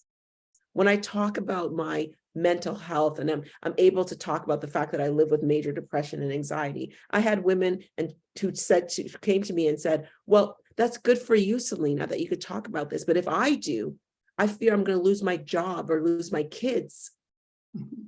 And so it is your responsibility to know that these stories exist and then to speak up on those stories, and not just to speak, but to speak in order to inspire, to change, and then to change, to bring action, and to action to bring reality, sustainable reality. But that can never happen if we don't tell our stories, as painful as they are. We must speak truth to them. Ooh. Ooh. Wonderful. I'm where I am right now, like, oh my goodness. There's something you said of standing on stories of others. Yeah. And it's so powerful, because one thing that I found is, back home, like first started with naming, giving the names, resurrecting the names, giving them a presence. But people don't know about how powerful names are. That's the reason why, like, if you're going to call me by my name, because I have a name. And this name is not a name, just a name. It's not just letters. It's about a story that is longer than me, right? It identifies me with my ancestors. It tells a story about who I am. And the most interesting thing is, it's about the narrative that is in the story and how we mediate ourselves through those stories to bring change in our community and to resist colonialism. And one of the questions that was asked is, somebody said, we need our own media houses in order to shape the narrative. What's your thought about that, our presenters? Faisal, do you want to take that one? I think that's very important, because if you have your own way of telling your story and the story you want to tell, I think it's important. But the challenge is there are many voices out there in our community, but they don't have the platform, the radios or the televisions or the newspapers, etc., etc. So that's why I think it's very important to get together and build those narratives, because I'm no longer believe, these kinds of, you have to be this orange flag or the blue flag or the red flag, So we have to work together to get our stories out there. And I think one of the ways I think Selena talked about is taking that story into social media. And also identifying the community. And the community then gets the news from you. You become the expert. You take over the Twitter. You tell that story, and it becomes breaking stories. And that's also one way to do it. But also having one of the ways I had a challenge with my own caucus. Most of the time I was not given the platform to tell the community stories. So what I did was I created my own social media presence every Friday. I used to have every Friday the community could come to me live on social media. So I go live on LinkedIn, on Facebook, and Twitter, and you name it, and also Instagram. So all those followers can join me. Then I tell them what I want to tell them. Then they can ask me questions. So that's one way I built my platform to build a way to tell these stories. I think that's one of the things we can also do the same thing to take advantage of. Wonderful. Can I just add, though, that we have like the late Fitzroy Gordon, who had G987, stalwarts in our community like Denham Jolly, who had invested in that station. I think as community, we really need to be paying attention to supporting, because when Fitzroy Gordon died and the hands turned over, the station turned over, we lost a platform to tell our stories, right? So we have these things that are happening. One of the things that we need to be more cognizant of is to make them sustainable. The amount of capital that flows through the Black community is incredible. If you look at the United States, for example, the cost of racism in the United States will cost the United States $1 to $1.5 trillion by 2028. Trillion. That is 6% of their GDP, right? So the fact that communities still disenfranchise, discriminate against, do not include Black communities is at a cost of $1 to $1.5 trillion. The economic power of Black communities is absolutely incredible. We need to make choices about where we are going to decide to put our money, where we decide to invest our time in our media, and not forget that we have a whole continent of individuals and diaspora that as a collective is absolutely powerful. Wonderful, wonderful. I think Dave, your hand is up. Do you want to say something? Yeah. Yeah, I thanks so much for this powerful conversation, and I want to pick up on Selena's point that she was making about the importance of telling our story. I know for me, the time that I really got confident about telling my story and telling it, as you said, unapologetically, was when I had the opportunity to go to 4 different First Nations community and do some work, and the first time getting to be a part of sharing circles and stuff like that. And when I would tell my story, everybody would question, how did I get to that point? The thing that I learned the most that take away from that position of telling my story, when you tell your story, is an opportunity to heal yourself. It's an opportunity to build the courage and confidence to tell that story in a different way. And then you become more effective in ways that you develop more strategies of how to articulate that story depending on the space that you are located in.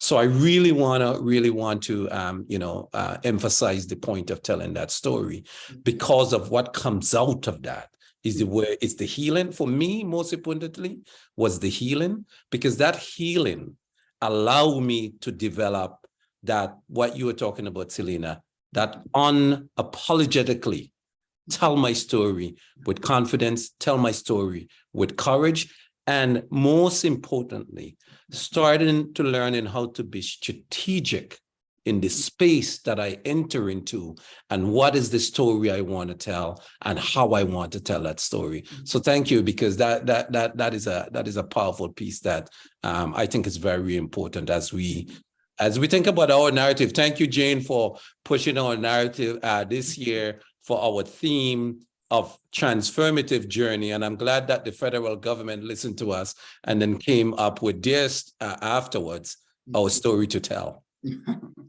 It's interesting that you say that, because again, my book, Can You Hear Me Now? It really is, I could have written the book from the perspective of, all of my successes.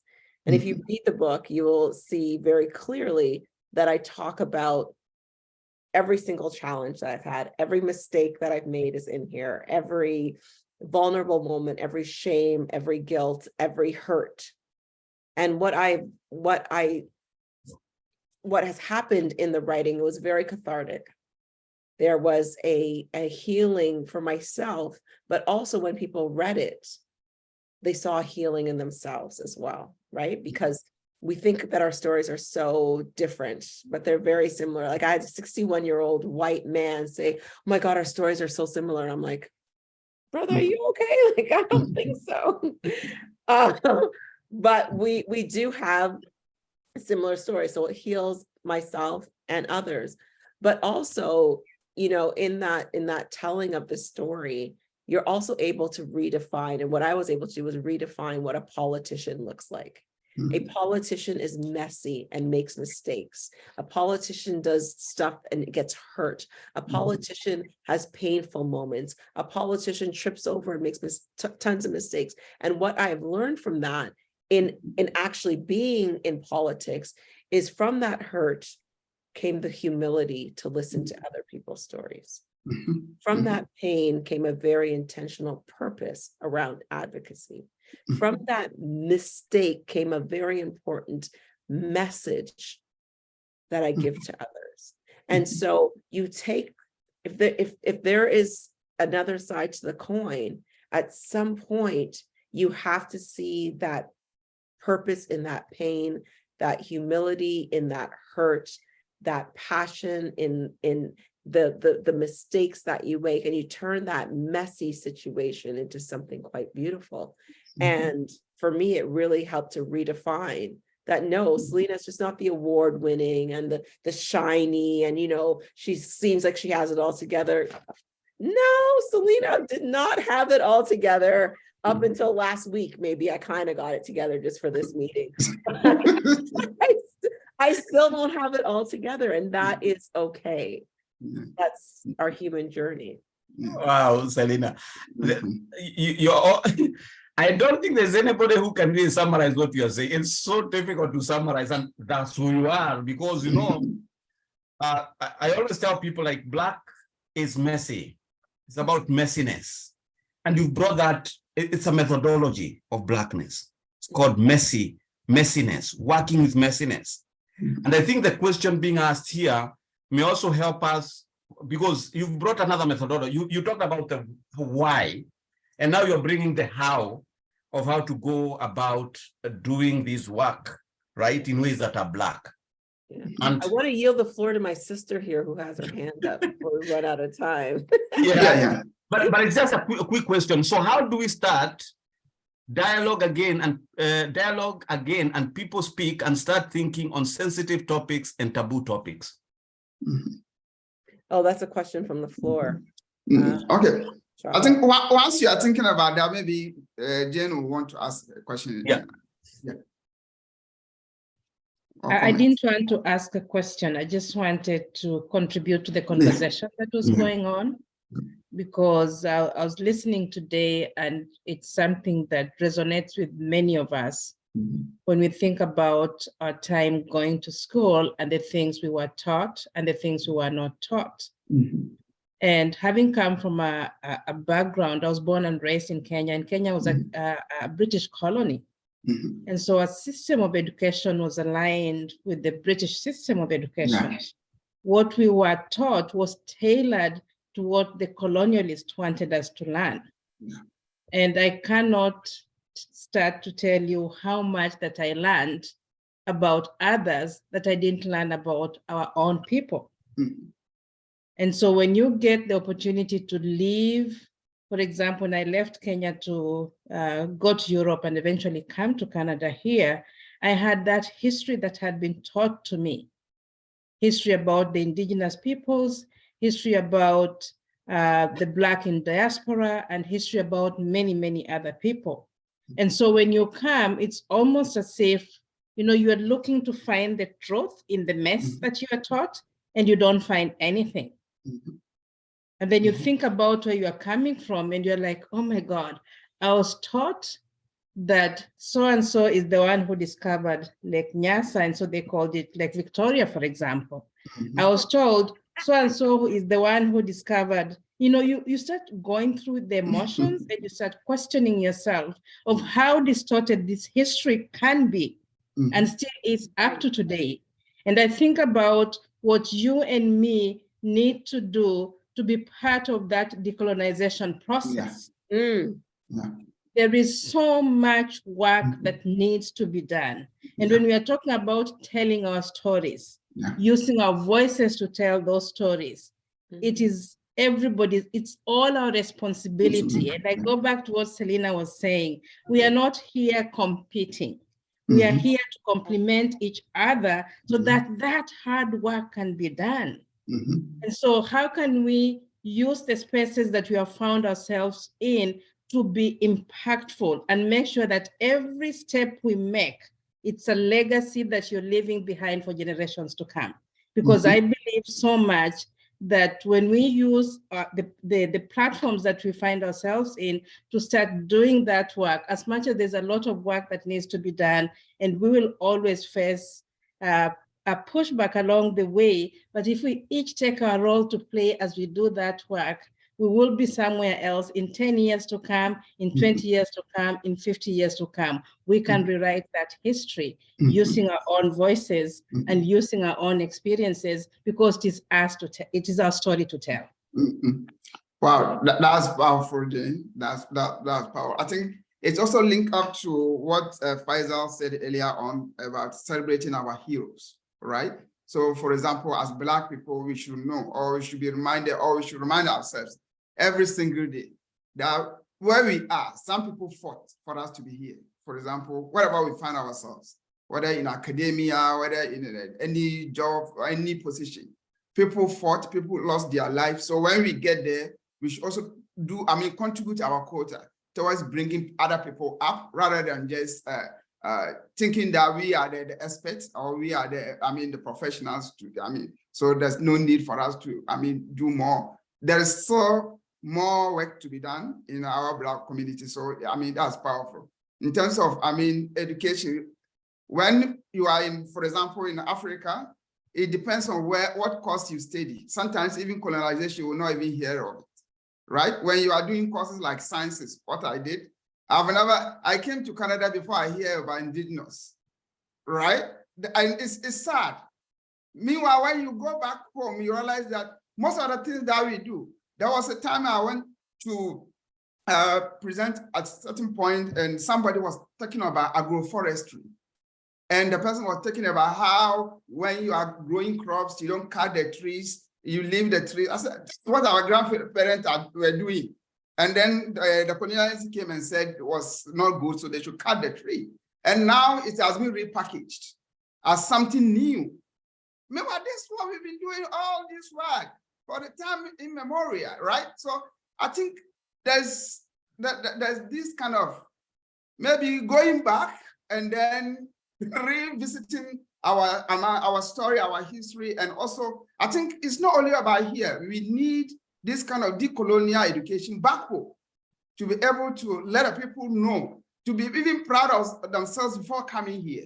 You sometimes get to know, value your culture when you are outside your hometown before you kind of appreciate what you've missed, or you think of if you have not, you have learned more about your culture, because you find yourself, if you don't have the roots, as we say, Africa, we are like a tree. If a tree doesn't have a root, then I mean, you don't stand. The slightest wind, you are down. So I mean, that's powerful. That's powerful. I mean, to know. If any comment, further comment or something, yeah, there's a question here, which Dr. Torres asks: how do I tell my story when I am considered not human being enough? I have been telling my story, but no one is listening. So this will also kind of, I mean, draw us to, for example, US. There was a cause that somebody wanted to create about Black people, and then the governor decided to block, doesn't want any cause to anything to do with Black. That he considered that as even racist. So sometimes you want to tell your story and people don't want to listen, or people even push you away from telling your story. So what are some of the strategies that we can tell our story, even when we are pushed not to, or we are forced not to tell our story? Probably our, okay. Yes. Yeah, I mean, I think for me, it's, first of all, it's as we've recognized, it's a marathon. Yeah. It's not a sprint. And it's even more challenging now because the whole way the media is organized now, or, you know, it's fragmented. Unlike 50, 60, 70 years ago, where it was one to many, and you could have that power of whatever you presented was sold, or at least for the most part.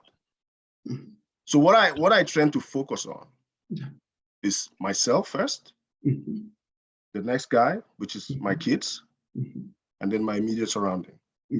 So as an example, and this might sound, for those of you who, I'm Catholic, so I have in my household a picture of Black Jesus. Someone could argue that he didn't look like that, but that's my Jesus to me right there. Wow. That's it. So if you want a picture of Jesus from me, that's what I'm going to give to you. That's how that starts for me. That's what I'm going to give to you. That's what my kids know. So we can go back and forth and say, well, it didn't really look like this. Well, the one we all know, it didn't really look like that too either. So, but anyway, but that's how I kind of think that, okay, yeah, it would be nice to have a huge platform to tell the story and, you know, hope that it flies, but I don't have that opportunity. I don't have that luxury. So I just kind of focus on 2 years at a time. 2 years at a time. So no hope is lost. No, your story will be heard.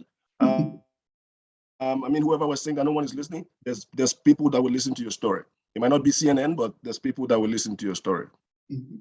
I think one of the things that we also have to understand, if you want to go back to Ron DeSantis and Florida, for example, is that the system is operating as it should. The system is working exactly how it was designed to work, to be the exclusion of Black history, Black stories. So Ron DeSantis is working exactly how he should be working. It is now up to us, as we are aware of exactly what is happening, to decide whether we are going to continue to disrupt. And oftentimes that comes at a cost. So I don't want to just say that flippantly and as if I don't know that is cost, that will cost. But when we see the outcomes, when we see the outputs, not just for the erasure of African American curriculum of what's happening in Florida, but when we see overrepresentation in our prison systems, when we see our overrepresentation in our child welfare systems, when we saw the outcomes for Black and Indigenous communities and communities of color with COVID, when we saw what is happening in our education system with the suspension of our children, this system is operating as it should. Now that we know, so we're cognizant of the fact that it's operating as it should, how then do we continue to disrupt that system? through policy, through legislation, through action, through stories, through others. So we can't just sort of, throw our hands up and say, it's just how it is. We need to come up with a different way of operating and thinking and moving, because the forces that are against us are not going to stop. And clearly they're getting more blatant. They're getting more insidious. They're getting more in your face. Like, for a governor of a state to announce legislation to stop, I mean, right? So it's operating as it should, and we have a duty and responsibility to shut it down. Thank you so much. So where is the academic freedom here, right? If a governor can detail what to be taught and what, where is the academic freedom that we are talking about? Yeah. Okay. Thank you so much, everyone. Thank you, Selina. Thank you, Faisal, and thank you, everybody, for such great, wonderful contribution. Let me say this. I think there's no way we are going to end this conversation without also remembering our people, our Black communities, and people who have died in the US.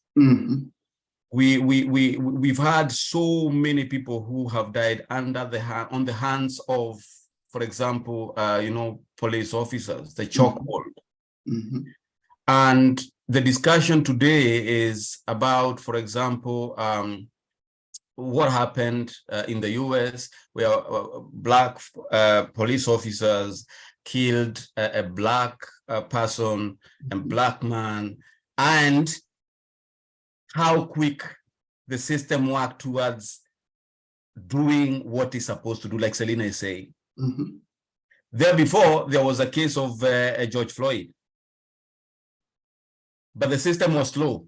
But when it comes to the death of Nichols, all of a sudden, now the system is so quick to start saying, these Black officers, they are very violent and everything is happening. And interestingly, that came even to Canada to create an impression of Canada as a safe space for Black people.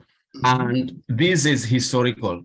If you look at the history, for example, of people moving from the US to come to Canada, Black people moving from US to come to Canada, right? There was this aspect of, oh, Canada is safer for Black people. But what was not being said is actually Canada was also in the process of getting land, stealing land from indigenous peoples. That was not said.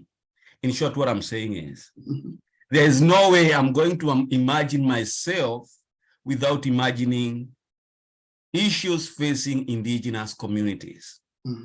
My Blackness is so interlocked, intersected with the issues that face other communities in Canada.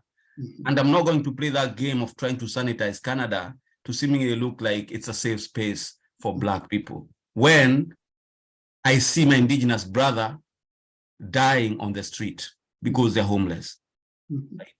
So that said, maybe at this point it's 9, and I think we're supposed to finish right now. Yeah. But I would like maybe a conversation, maybe for now, and then after that, now we can close the conversation here.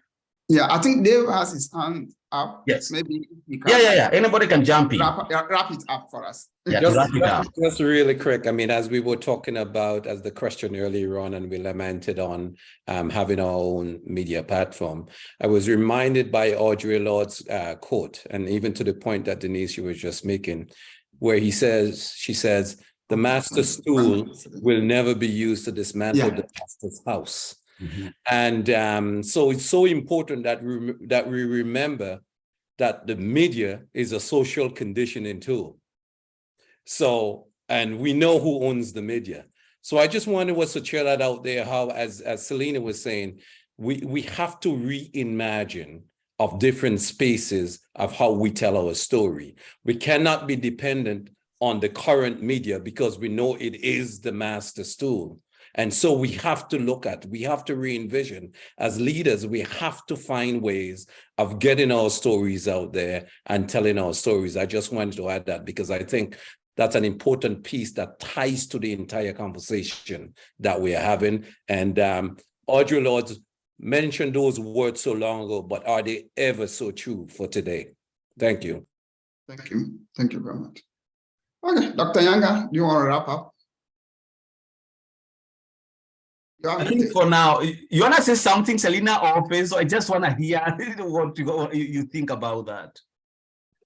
No, I actually need to jump off. I apologize, but I thank you so much. This was such a wonderful conversation, so inspiring, and I love the cross-pollination of what's growing here at Algoma. So thank you for having me. Thank you. Faizo, final word. Thank you very much for the invitation. It was fantastic to hear our sister Selena, fire up that presentation. And thank you for the opportunity to get to know the rest of the community tonight. And I look forward to working with the community. Thank you. Thank you so much, Faizo. For now, I'll leave this space to our EDI manager to close. And then we can listen to final music. As the DJ now, I'm the DJ. Okay. Wow, what a power-packed evening. First and foremost, I would like to thank Selena again and Faisal for agreeing to be our guest tonight.